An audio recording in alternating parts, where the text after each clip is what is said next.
নমস্কার বন্ধুরা, সীমা রান্নাঘর। আমি আজকে রান্না করব আলু আর টমেটো দিয়ে মাছের ঝোল। মাছটা কেটে ধুয়ে নিলাম, লবণ দিলাম, হলুদ দিলাম, মাছের গায়ে মাখিয়ে নিলাম।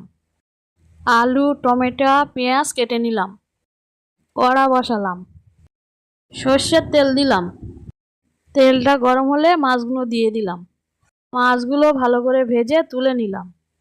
সর্ষের তেল দিলাম, পাঁচ ফোড়ন দিলাম, সবজিগুলো দিয়ে দিলাম, আদা বাটা দিলাম, হলুদ দিলাম, লঙ্কার গুঁড়ো দিলাম, জিরের গুঁড়ো দিলাম, কষে নিলাম, চিনি দিলাম, সর্ষে বাটা দিলাম, জল দিলাম, ফুটিয়ে নিলাম। ভেজে রাখা মাছগুলো দিয়ে দিলাম।